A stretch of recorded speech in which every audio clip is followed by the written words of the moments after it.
किसी तरीके से शरीर को आगे वो खींचता है। विकलांगता उसके साथ है इसलिए।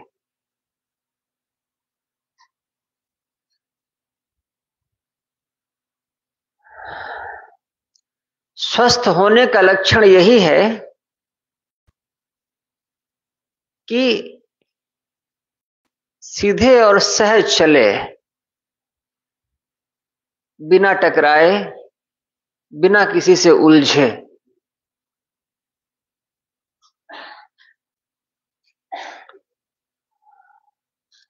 अध्यात्म हमको एक दृष्टि देता है,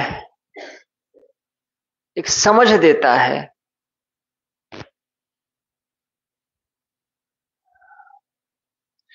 हम जीवन सकुशल गुजार दें,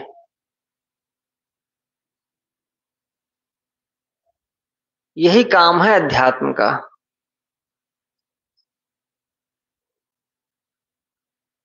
किसी को रोटी देना, रोजगार देना, ये अध्यात्म का काम नहीं है। मंदिर बना लो, कर्म कांड करो, पंडिताई करो, परिवार पालो, कुछ पैसा मालिक को देते जाओ, उसका भी घर, आपका घर, दोनों का घर आबाद हो, ये तो साइड बिजनेस है। अध्यात्म का इस बिजनेस से कोई लेना नहीं है, लेना देना नहीं है। बस हमें एक हमारी आंखों का माड़ा छट जाए, बस इतना पर्याप्त है।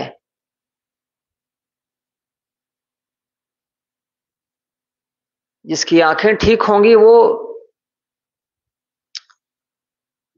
लड़खड़ा कर गिरेगा नहीं, टकराएगा नहीं, क्योंकि वो देख सकता है ना, इसलिए।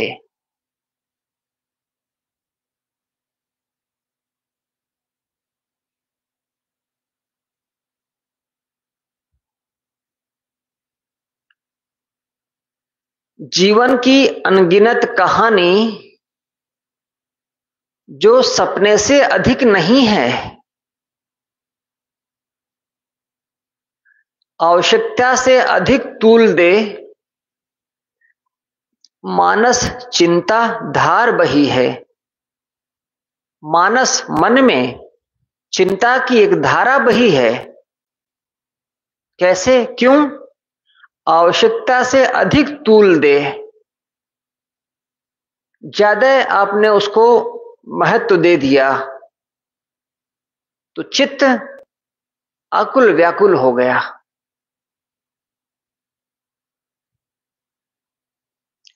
जीवन की अनगिनत कहानी जो सपने से अधिक नहीं है।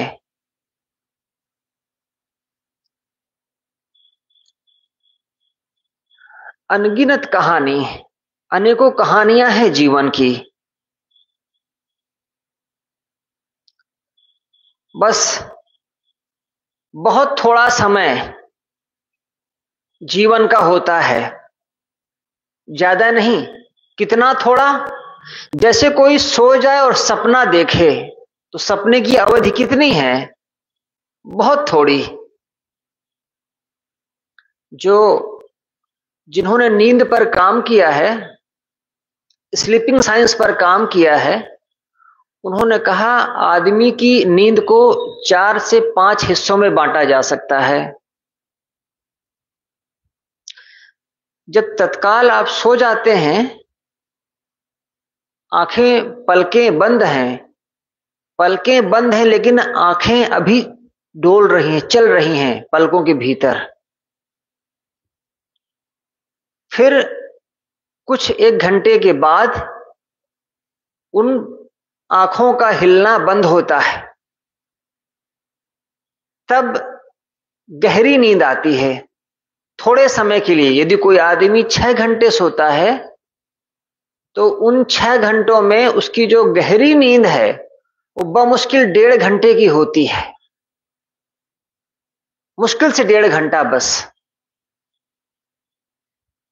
बाकी उसकी आंखों की पुतली हिलती रहती है, कभी वो स्वप्न देखते हैं, कभी उनको झटका जैसे लगता है, वो उठ जाते हैं।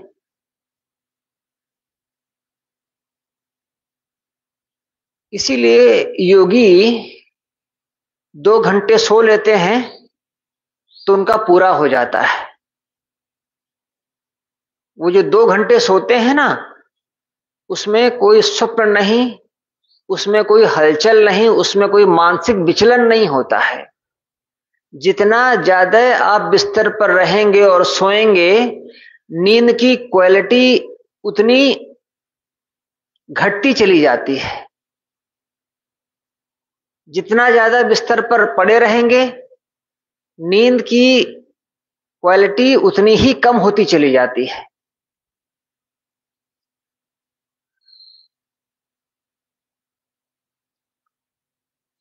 ये स्वप्न देखना है, ये कितने समय तक रहता है? बहुत थोड़े समय तक। जीवन की कहानी भी इतनी ही छोटी है, इतनी ही अल्पायु है। अब इस थोड़े से जीवन में जो घटनाएं घटती हैं, उनके लिए हमारा चित्त इतना आंदोलित होता रहता है। ऐसे क्यों हो जाता है? हम उसको आवश्यकता से अधिक मूल्य देते हैं, तो चित्त में चिंता की धारा बहती रहती है। इसीलिए न मालूम कितने कोपल को कीचड़ में मुस्काते देखा, न मालूम कितने किसले को पतझड़ में बिलखाते देखा। मादकता से भरी जवानी, लावण्यमय कुसुम की रेखा, और 2 दिन में चिपके कपोल ले सिकन भरे चेहरे में देखा। न मालूम कितने कोपल को, कोपल नए नए जो कल्ले फूटते हैं, उन्हीं को संस्कृत में किसले कहते हैं।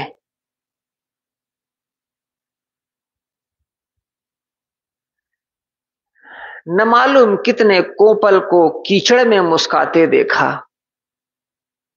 नए नए कोपल निकले हुए हैं, लेकिन कीचड़ में धंसे हुए हैं।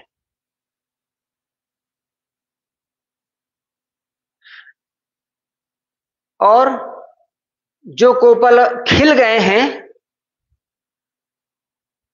पतझड़ में बिलखाते देखा। पतझड़ में वो बिलख रहे हैं, सूख रहे हैं, टूट रहे हैं।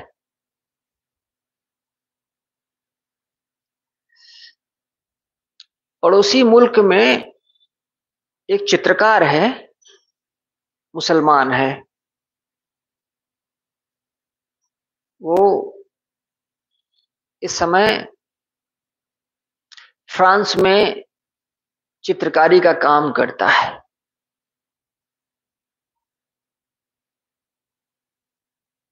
वो वेश्यालय में रहता था और उसकी बहन धंधा करती थी। ऐसी जगह वो रहता था।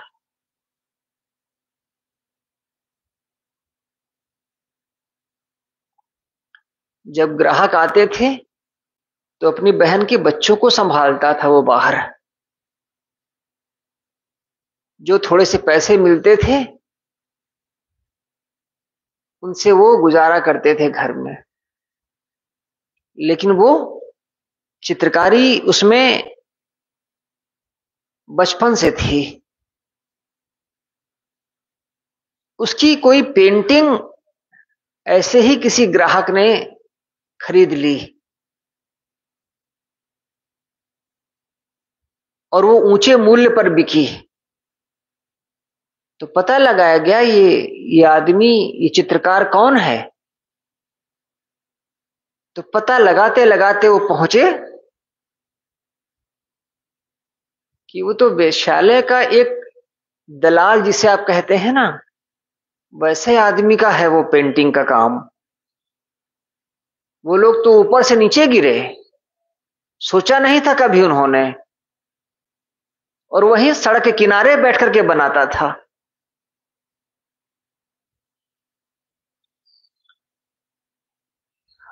पूछे उससे, कहीं पढ़े हो, कहीं ट्रेनिंग लिए हो? बोलता कुछ नहीं, बस मेरे मन में आता था और मैं बनाता चला जाता था, और बनाते बनाते यही एक शौक है मेरा। बाकी तो मेरा धंधा आप देख ही रहे हैं। ऐसी जगह से, ऐसे दलदल से उसको उठा करके पेरिस ले गए और वहां के कॉलेज में उसको एडमिशन दिया। उसकी बहन को, बहन के बच्चों को उठा करके वहां से बाहर ले गए वो लोग। हकीकत है ये।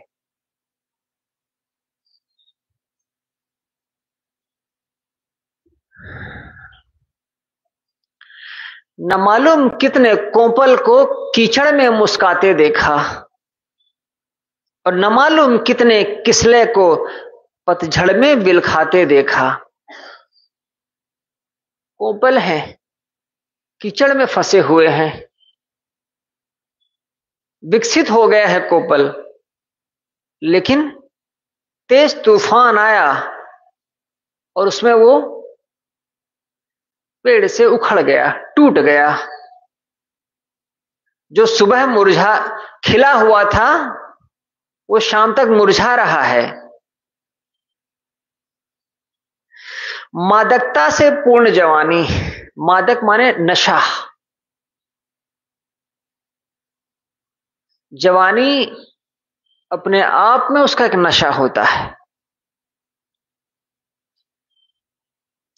लावण्यमयी कुसुम की रेखा मन को हर ले, ऐसे कुसुम फूल है, फूलों जैसी जवानी, इतनी सुकुमारता। और फिर अचानक ही एक पल में कैसे हुई वो, 2 दिन में चिपके कपोल ले, शिकन भरे चेहरे में देखा। अभी क्षण भर पहले जिस जवानी में मादकता थी, फूलों की लावण्यता थी, वही चेहरा, वही गाल 2 दिन में चिपक गए और चेहरे में शिकन आ गई।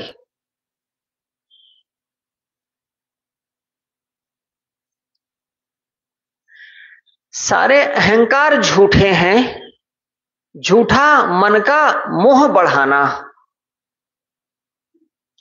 इस कच्चे नाते में क्या है, जबकि क्षण पल में है जाना।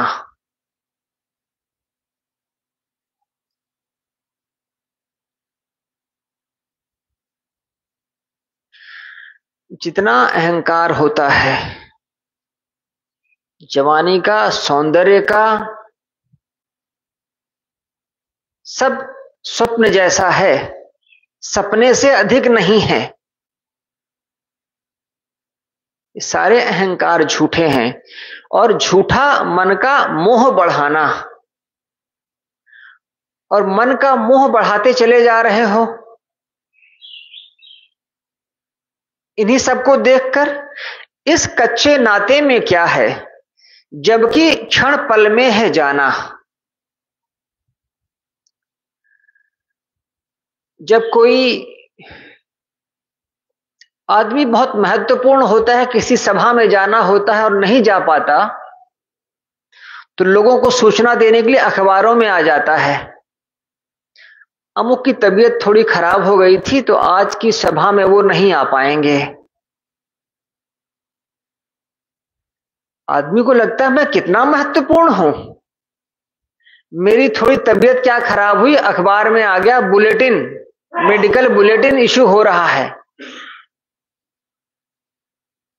और जब उनका महत्व नहीं रह जाता,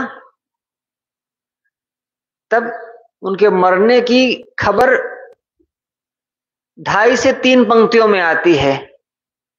अमुक व्यक्ति इतने बरस के थे, शरीर छूट गया, 2 महीने से अस्पताल में एडमिट थे, बस खत्म। लोगों ने उनकी हानि को बड़ा नुकसान बताया है और शोक जाहिर किया है, बस खत्म। 2 महीने से अस्पताल में थे, अखबार वालों को खबर नहीं थी। आज वो मर गया तो बता दिया कि 2 महीने से वो हॉस्पिटल बेड पर थे। और एक समय ऐसा था कि किसी सभा में अगर न पहुंचे, न पहुंच पाए तो कारण बताना पड़ता था अखबार वालों को।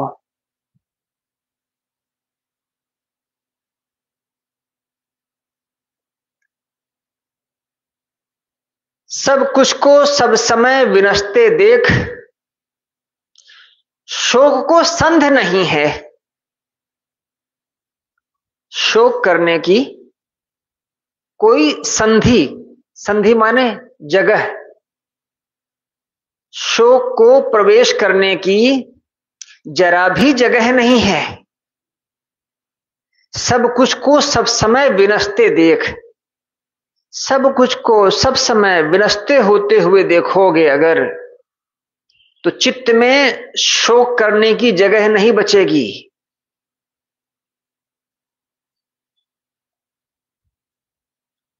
तन से लेकर जगत दृश्य तक इनकी मुझ में गंध नहीं। मेरा शरीर बदल जाए या ये सारा संसार बदल जाए, मैं न इस शरीर का हिस्सा हूं, न इस संसार पर आश्रित हूं।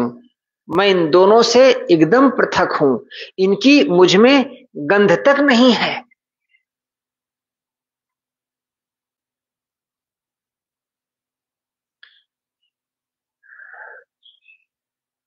जब कुछ मजबूत चीज तोड़नी होती है तो हमारे हथियार की धार तीव्र होनी चाहिए। कुंद धार से वो पेड़ नहीं कटेगा।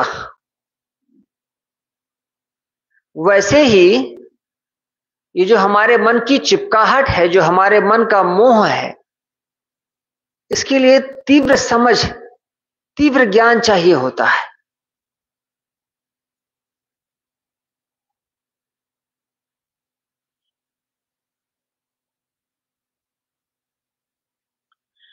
दो दिन पहले आधी रात को अमेरिका ने अपने बम वर्षक जहाजों को ईरान में उतारा। ईरान में परमाणु बम का कारखाना है। कहां है? जैसे एक पहाड़ है और पहाड़ की ऊंचाई है। जितनी ऊंचाई पहाड़ की है उतनी ही निचाई में, उसी पहाड़ की निचाई में अंदर उसका परमाणु कारखाना था। और 3 अलग अलग जगहों पर, मान लो एक प्रयाग में, एक कानपुर में, एक लखनऊ में, इतनी इतनी दूर अमेरिका ने बम वर्षक जहाज भेजे। इतनी मारक क्षमता के जहाज कि पहले पूरा का पूरा पहाड़ उजाड़ दिया, वो गल गया। और तब उस पहाड़ की निचाई में, उस पहाड़ के भीतर, उस पहाड़ के तहखाने में, तब उसके वो परमाणु कारखाने गल गए। और 3 जगह पर किया। इसके पहले उन्होंने वहां के सेना के मुखिया, उसके चीफ को और बाकी खास खास लोगों को, कमांडर को एक झटके में उड़ा दिया।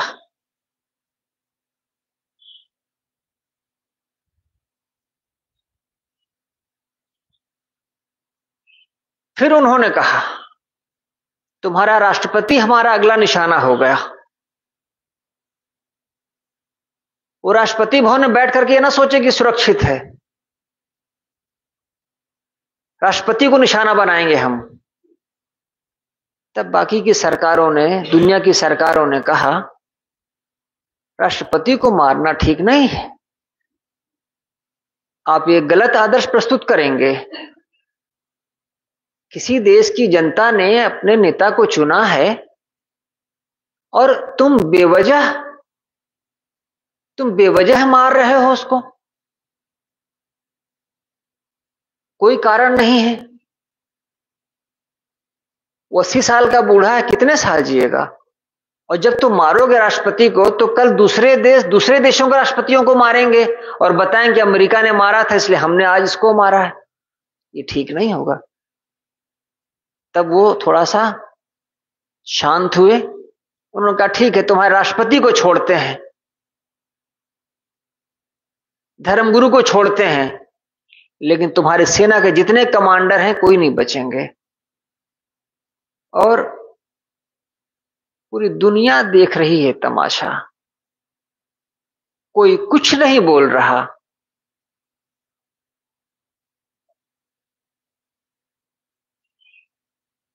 तीस साल पहले इराक पर अमेरिका ने हमला किया था, बेवजह कि तुम्हारे पास ऐसे शस्त्र हैं जिनसे मानवता को खतरा है। मार के मिट्टी में मिला दिया इराक को, उसके राष्ट्रपति को उठा करके फांसी पे लटका दिया और तब खोजबीन की गई और पता चला उसके पास कोई हथियार नहीं था। जिन हथियारों के एवज में इराक पर हमला करके उसको खत्म किया गया, जब उसकी खोजबीन की गई तो कहा नहीं भाई, इनके पास तो कोई हथियार नहीं है। और वही काम उन्होंने 2 दिन पहले ईरान में किया। कारण क्या है जानते हैं? कारण कुछ नहीं है, कारण सिर्फ एक है। क्या? तेल। अमेरिका को तेल चाहिए, सस्ता तेल चाहिए। और तेल कहां है? ईरान में है और इराक में है। उस तेल के लिए वो राष्ट्रपति को मारने पे तुले हुए थे और एक ऐसा राष्ट्रपति बैठाते जो उनको तेल की लगातार सप्लाई करता रहे। बस 2 दिन में, 3 दिन में इतना कुछ बदल जाता है और दुनिया एकदम मूक दर्शक। और आप जानते हैं पाकिस्तान ने अमेरिका के राष्ट्रपति के लिए अपनी प्रस्तावना भेजी है कि इनको शांति पुरस्कार दिया जाए। दुनिया का सबसे बड़ा शांति पुरस्कार नोबेल पुरस्कार होता है। तो पाकिस्तान ने कहा है कि भाई डोनाल्ड ट्रंप को शांति पुरस्कार से नवाजा जाए। सुबह उन्होंने घोषणा की और शाम को उसने बम उड़ा दिया।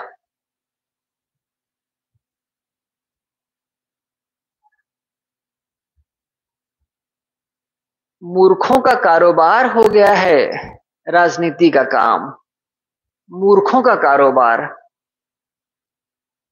अमेरिका के लोग हैरान हैं, ये हमने कैसा राष्ट्रपति चुना है।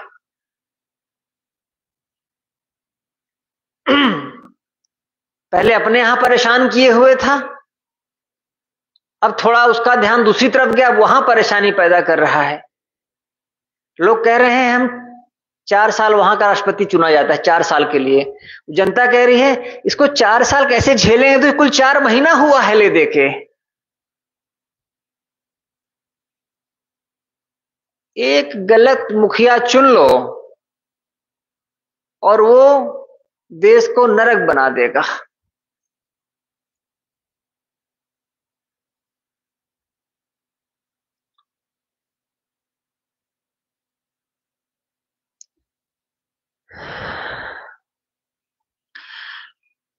बुद्धि वृत्ति में मिश्रित होकर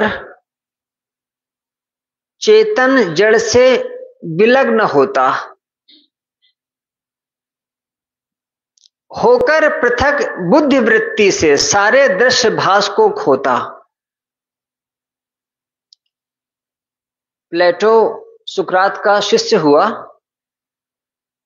सुकरात ज्ञानी थे, फक्कड़ थे, साधारण से थे। प्लेटो एक राज परिवार से आता था, धनी घर का, संभ्रांत घर का था, और उसने यूनान में विश्वविद्यालय स्थापित किया, एकेडमी। आप सुनते हैं शब्द एकेडमी, संस्था। एकेडमी की शुरुआत प्लेटो ने ही की थी। दर्शन, विज्ञान, गणित, खगोल शास्त्र, ये सब पढ़ाया जाता था उसके एकेडमी में। और उसने जो एकेडमी स्थापित की वो लगभग 1000 वर्षों तक चली थी। विश्वविद्यालय जो उसने स्थापित किए थे। तो प्लेटो एक बहुत बड़ा सिस्टम मेकर हुआ। समाज कैसे बनना चाहिए, राष्ट्र कैसे बनना चाहिए, राजा में क्या गुण होने चाहिए। तो उसने लिखा है, king should be a philosopher. जिसको जनता राजा चुनती है, जो राजा बनता है, वो तलवार के बल पर न बने, वो ज्ञान के बल पर बने, फिलोसोफर हो, ज्ञानी हो। फिलोसोफर माने आत्मज्ञानी, पुस्तक का ज्ञानी नहीं, जो पैसे लेकर के ज्ञान देता हो और बांचता हो पुस्तकें, वो नहीं, आत्मज्ञानी। जैसे कि सुकरात थे। सुकरात को जहर दे दिया गया था, एक राजा ने ही दिलवाया था, तलवार के जोर पर। उन्होंने लिखा, प्लेटो ने, king should be a philosopher. राजा कैसे होना चाहिए? ज्ञानी, आत्मज्ञानी होना चाहिए, ताकि वह लोगों को दुख दे ना, उनके दुखों को दूर करे। जब आप ट्रंप जैसे लोगों को राजा बना देते हैं, ट्रंप बनिया है, उसका बिजनेस है, अभी वो मोबाइल लॉन्च करने वाला है।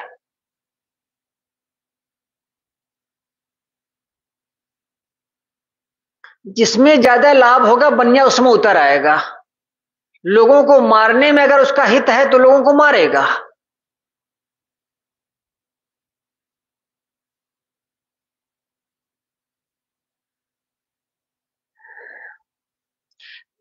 ज्ञान का अपना एक एप्लीकेशन होता है, एक प्रयोग होता है,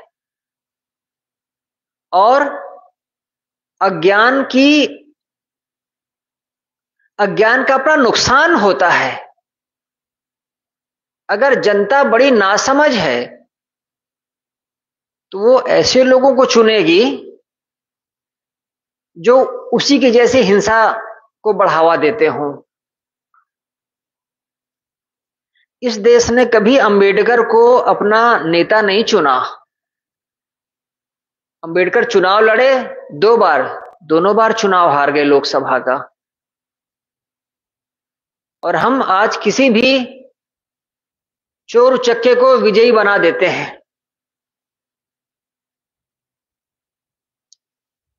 आज के समय में अगर नेहरू जी चुनाव लड़े तो मुश्किल हो जाए उनका जीतना,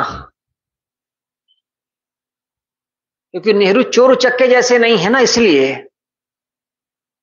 वो समझदार आदमी है। तो आम आदमी को समझ नहीं पाएंगे, आम आदमी उनको समझ नहीं पाएगा।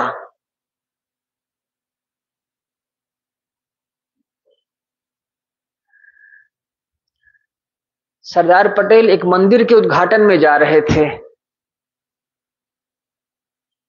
तो उन्होंने नेहरू जी से कहा कि कल की सभा में मैं नहीं आ पाऊंगा, कुछ लोगों ने मंदिर का उद्घाटन में मुझे बुलाया हुआ है। तो नेहरू जी ने हंसते हुए कहा, गृह मंत्री के तो कुछ और भी काम है जरूरी, बजाय इसके कि वो मंदिरों का उद्घाटन करता फिरे। माने उन्होंने आहिस्ता से रोका, धीरे से रोका। आप गृह मंत्री हैं, आपके अनेक काम हैं। ये कौन सी बात हुई कि आप मंदिर के उद्घाटन में जाएं? कल कोई मस्जिद बनाएगा, वहां आपको बुलाएगा, तो आप वहां जाएंगे क्या? मुश्किल है जाना, नहीं जाएंगे। मंदिर के उद्घाटन में तो इसलिए जा रहे चूंकि आप हिंदू हैं, और जो गृह मंत्री होता है वो हिंदू और मुसलमान ईसाई नहीं होता है, उसके तो अपने महत्वपूर्ण काम है, वो करे। तो ये जो उनमें राजनेता की सी समझ थी नेहरू में, उसको आज समझने वाले कितने लोग मिलेंगे?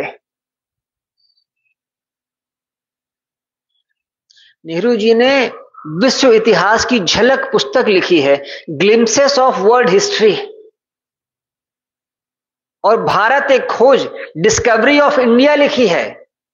विश्व का इतिहास लिखा है, भारत का इतिहास लिखा है। कितनी समझ रही होगी उस आदमी में। और आज जिनको हम बना रखे हैं मुखिया, उनको क्या समझ है बेचारों को? उनको तो ये नहीं पता कि देश कैसे बना है, किन लोगों ने बनाया है इसको।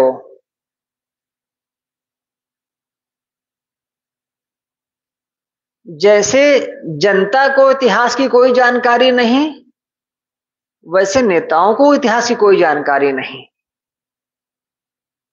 और किसी भी ऐरे गहरे नत्थु खैरे को बना दिया तो क्या हाल करेगा, वो देख रहे हैं हम। तो ज्ञान का एक अपना एप्लीकेशन होता है, उसका एक अपना प्रयोग होता है, और अज्ञान का असर बहुत गहरा होता है।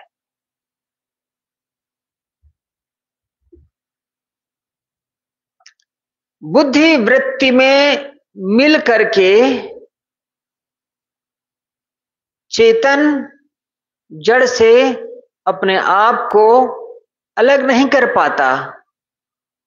यह जीव मन की मान्यताओं में मिल जाता है। जैसी जैसी बुद्धि, वैसे वैसे उसकी सोच, और वैसे वैसे जीव का बंधनों में बंधते जाना। अगर जीव अपने आप को बुद्धि की भिन्न भिन्न वृत्तियों से अलग कर ले, तो वह किसी में खोएगा नहीं और सबसे अलग रहेगा। जैसा हमारा मन होता है वैसा हम काम करते हैं, क्योंकि हम अपने मन से मिल जाते हैं, इसलिए मन में मिल जाते हैं। अगर हम ये चीज समझ लें, मन से कैसे अपने आप को अलग रखना है, मन की तरंगों से तरंगायित नहीं होना है, तब हम मन से पूरी तरीके से अलग हो जाते हैं। तब बाहर का कुछ भी हमें प्रभावित नहीं करता है। भास दृश्य है, बंधन प्रद है, इससे ऊपर उठ जाना है। निज स्वरूप में स्थित होकर भव सागर से तर जाना है। भव सागर माने हमारा ही मन, हमारे ही मन का समुंदर।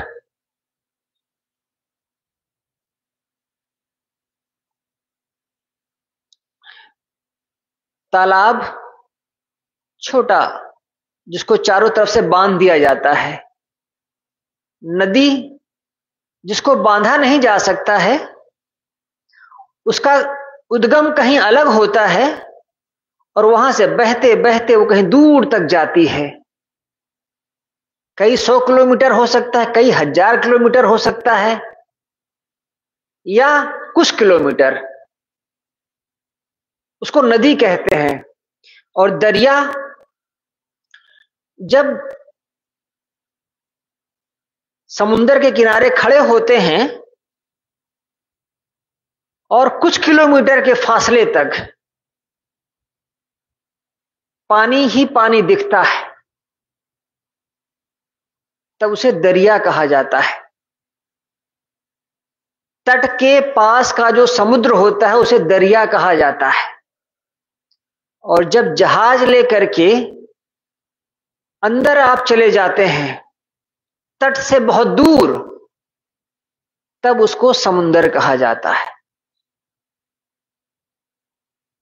समुंदर का जो हिस्सा तट के पास है वो दरिया कहलाता है, और जब गहरे चले जाएंगे दरिया से दूर तब वो समुंदर कहलाता है।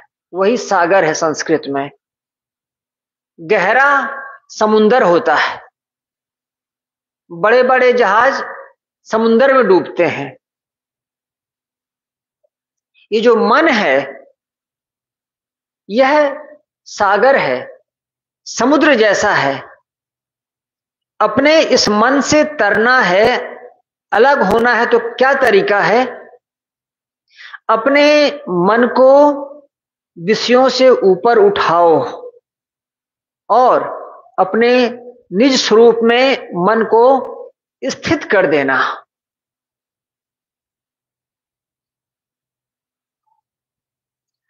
पैरों में कीचड़ न लगे तो क्या तरीका है?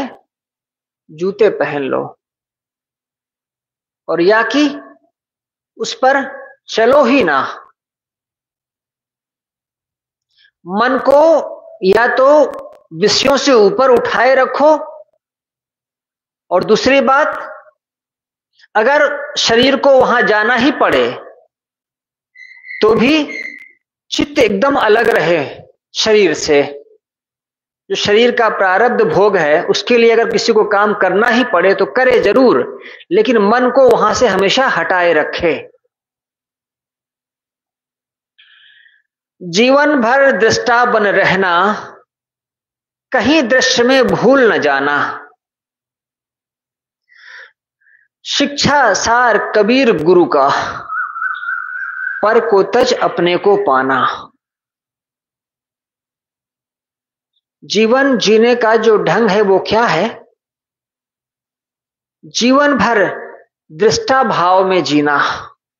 जैसे कोई दृश्य को देख रहा है, जैसे कोई पर्दे पर कोई फिल्म देख रहा है। अपने ही जीवन को जिसने फिल्म के रूप में देखना शुरू कर दिया, उसका बाहर का फिल्मों में, बाहर के नाटक में भाव घट जाता है। हम नाटक क्यों देखते हैं? अपने को भुलाने के लिए। फिल्में क्यों देखते हैं? मनोरंजन क्यों करते हैं? थोड़ा सा अपने को और भुलाए रख सकें, बस इसलिए। अपने आप को हम किसी भी तरीके से भुला सकें। नाटक में भुलाएं, शरीर में भुलाएं, बाहरी दृश्यों में भुलाएं, कहीं भी, क्योंकि हमारा अपने साथ जो संबंध है वो बहुत कड़वा है, बहुत नकारात्मक है। हम चाहते हैं कि हम अपने से दूर, अपने से अलग रहें बस। वो चाहे लोगों के साथ हो, चाहे वस्तुओं के साथ हो, चाहे एक जगह से दूसरी जगह घूमने में हो। अगर कोई दृष्टा भाव से जीता है तो वह फिर दृश्यों की जो सुंदर मालाएं हैं ना, उसमें फिर वो मुग्ध नहीं होता, मोहता नहीं है। और कबीर या अन्य संत और संत क्या कहते हैं? यही बात तो कहते हैं, पर को तज अपने को पाना। बस बाहर से हटाओ अपने आप को। आदमी अपने आप को व्यस्त रखने के लिए कुछ न कुछ करता रहता है। जब उसकी व्यस्तता खत्म हो जाती है तब वो परेशान होता है कि अब क्या करें। हिंदुस्तान में तो हम कहते हैं कि सबसे खाली होकर के बैठना सीखो। विदेशों में कहते हैं जब तक जियो तब तक भोगों को भोगो, और अगर भोगों को न भोग सको तो मर जाओ, खत्म। जब तक जियो भोगों में जियो, लिप्त रहो, और जिस दिन शरीर जवाब दे उस दिन शरीर को छोड़ दो। लिख दो सरकार को, हम जीना नहीं चाहते हैं, एक पागलपन की शुरुआत, एक पागलपन तो दुनिया में हमेशा से रहा है। ये कोई ऐसी बात नहीं कि पहली बार है। एक पागलपन हमेशा देखा गया है। धनी है, उसका धन छीन लो, आत्महत्या कर लेगा। शरीर का भोगी है, भोग नहीं भोग पा रहा है, आत्महत्या कर लेगा। ये हर समय रहा है, कोई पहली बार आज के समय में नया हो रहा है ऐसा नहीं है। लेकिन अब उसके बारे में जानकारी मिलनी शुरू हो गई है ज्यादा। 2 दिन पहले ब्रिटेन की सरकार ने बिल पारित किया है, नियम बनाया है। कोई रोगी है, उसका शरीर ठीक नहीं हो रहा है और यदि वो मरना चाहे तो सरकार को आवेदन लिख दे, मेरा रोग ठीक नहीं होगा और मैं बचूंगा नहीं, मैं जीना नहीं चाहता हूं, मुझे असिस्टेड डाइंग, मरने में मेरी मदद की जाए। डॉक्टर आएगा, इंजेक्शन देगा, रवाना। वहां कानून बन गया। ये क्या है? पागलपन तो हमेशा से रहा है। अब ये पागलपन थोड़ा सा लॉफुल, कानूनी तौर पर हो रहा है। यही दुनिया है, यही समाज है। हम इस ढंग से सोच रहे हैं और बोल रहे हैं और वो उस ढंग से सोच रहे हैं और कर रहे हैं।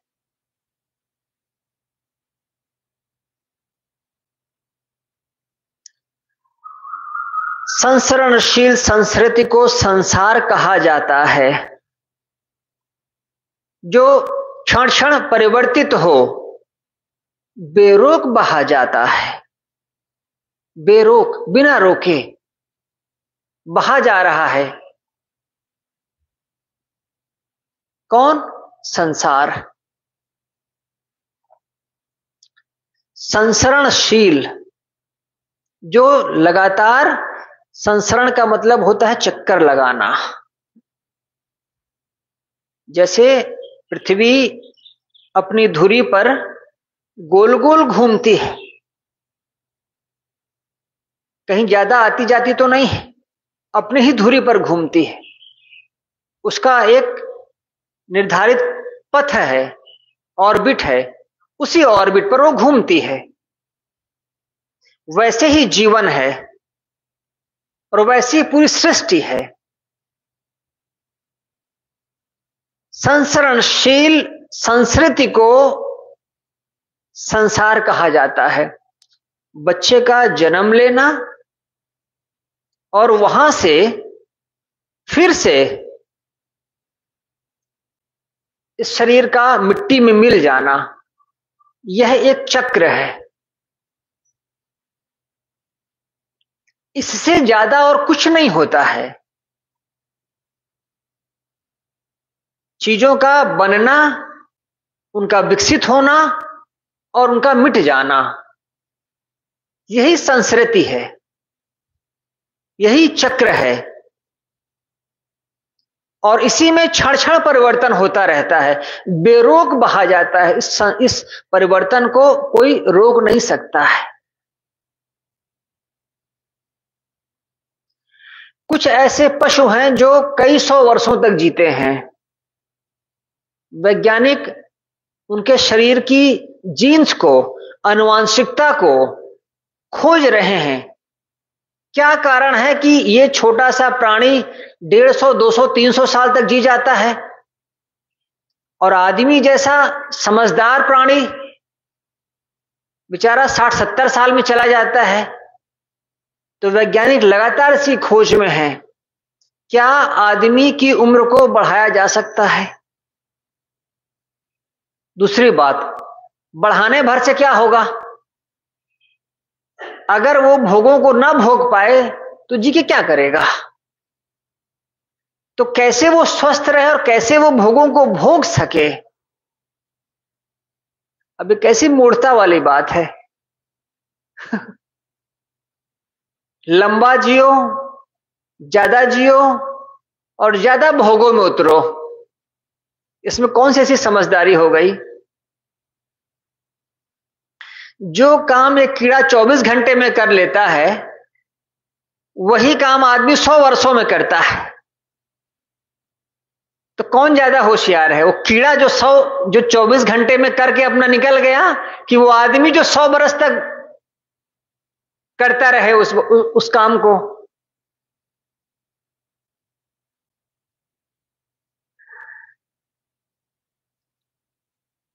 लेकिन आदमी की जिद है, हमें कुछ अलग करना है, कुछ नया करना है, तो करते रहो। इस वेगवती धारा में ममता की वस्तु कहां है? पल पल रफ्तार बदलता सब कुछ क्षणभंग जहां है। एक तेज धारा है, उस तेज धारा में कुछ देखो, वो आकर्षक लगे और उससे मोह कर लो। वो मोह कितने दिन तक, कितने क्षण तक टिकेगा? और फिर वह तेज धार में सब कुछ बदलता चला जाता है। ऐसे ही इस संसार में सब कुछ बहुत थोड़े समय के लिए होता है। इसको समझो। ऐ चित्त, इस सब कुछ बदलने वाले, तेज रफ्तार से बदलने वाली इस धार में ममता की कौन सी वस्तु है? जैसे चपला व चंचलता में स्थिरता का व्यामोहन है। चपला, बिजली चमकी बहुत थोड़े समय के लिए। बिजली की चमक क्या स्थिर है?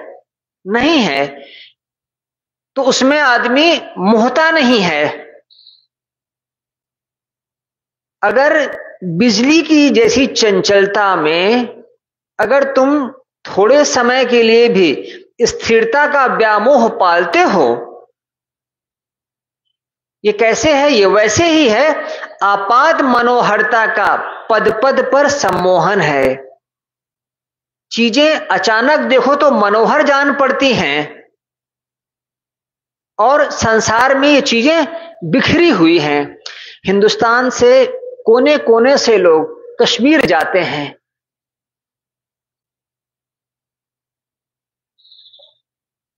इतिहासकारों ने कहा है, इस पृथ्वी पर अगर कहीं स्वर्ग है तो कश्मीर है, और कश्मीर के लोगों ने कश्मीर को नरक बना रखा है। 8 लाख हिंदुस्तानी फौज कश्मीर में है, तब जाकर के वो हिंदुस्तान का हिस्सा है। अगर वो सेना हटा दें,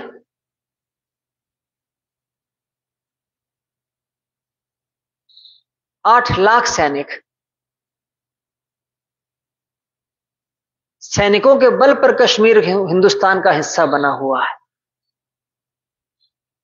नरक है वो, जहां इतनी बड़ी सेना हो।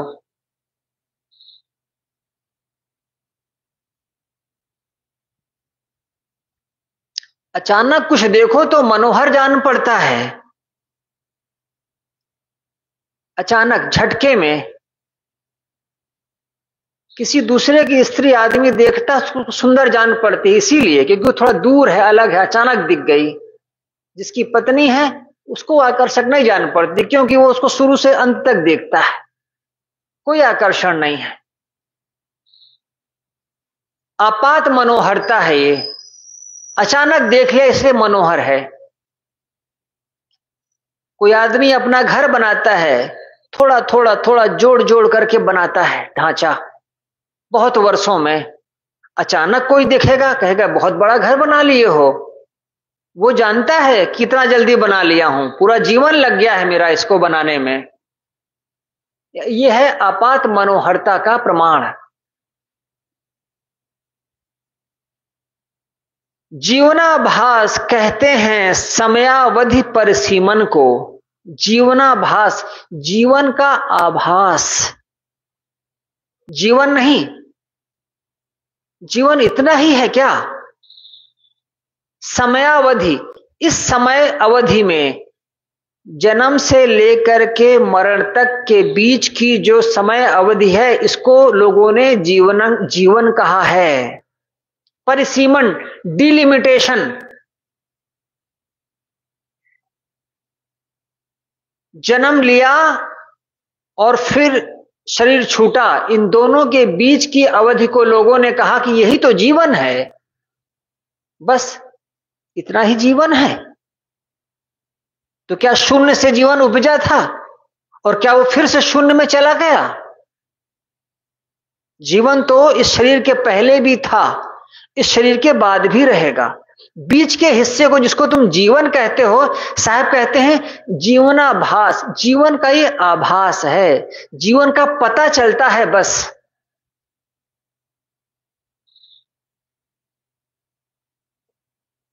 ये तो थोड़ा सा जीवन, शारीरिक जीवन है, अनंत जीवन नहीं है। अनंत जीवन तो इसके पहले भी और इसके बाद भी आता है, और वह जीवन एक शरीर के रहने और न रहने से विचलित नहीं होता। जो चित स्वरूप अविचल है, अमृत अनंत जीवन सो, वही अमृत और अनंतमय जीवन है जो अविचल है, चित स्वरूप, जहां दुख का लेश नहीं है। शारीरिक जीवन में ही रहते ऊपर उठ जाना, इसी शरीर में रहते हुए यह जो क्षणभंगुरता है, जो परिवर्तनशीलता है, जो वेगवती धारा है, जो संसरणशील संस्कृति है, जो क्षण क्षण परिवर्तित हो रही है, इससे ऊपर उठ जाओ।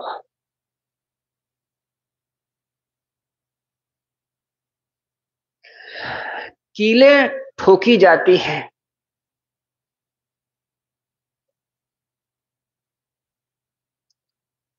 बातें अनेक तरह से कही जाती है ताकि वो कहीं तो चोट करें। शारीरिक जीवन में ही रहते ऊपर उठ जाना, और जीवन का लक्ष्य ही है जीवन अनंत हो जाना। पशुओं से क्या पूछोगे, उन्हें तो बेचारों को पता नहीं। आदमी जो अपने आप को इतना हाईली इंटेलिजेंट समझता है, उससे पूछो क्यों जी रहे हो, क्यों कर रहे हो और क्या कर रहे हो, कुछ नहीं बता पाएगा। अपनी तो आदत है कि हम फिर भी जिए जाते हैं। जिए जाना एक आदत है बस।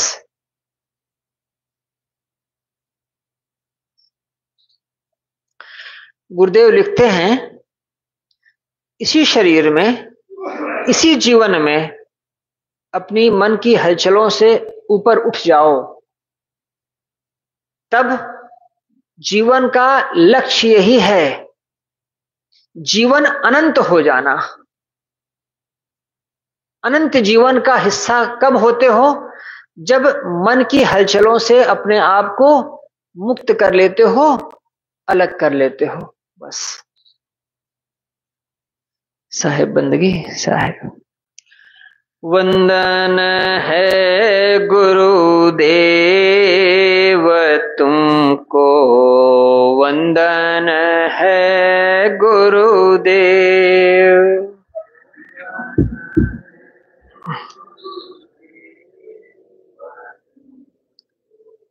वंदन काल जाल के फंदा भारी, काल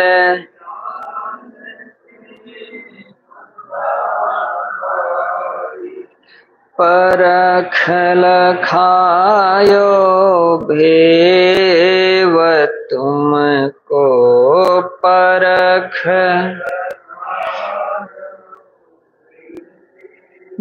तुमको। वंदन है गुरुदेव, वंदन है गुरु।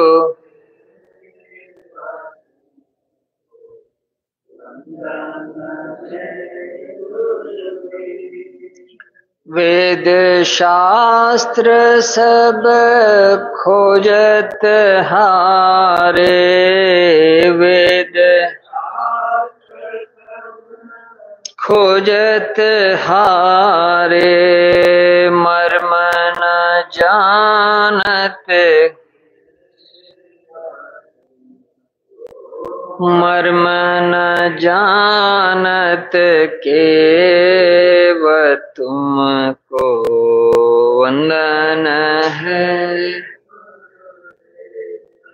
वंदन है गुरुदेव तुमको वंदन है।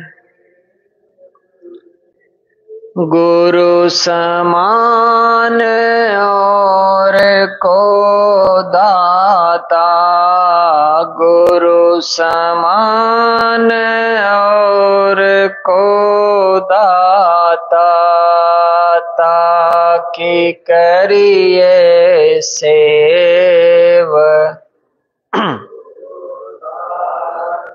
करिए सेव तुमको वंदन है,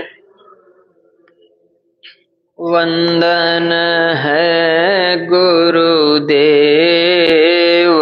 तुमको वंदन। साहिब कबीर अभय, साहिब कबीर अभय पद,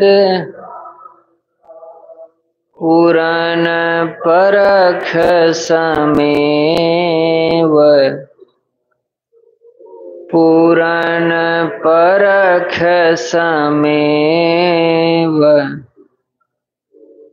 वंदन है गुरुदेव वंदन है।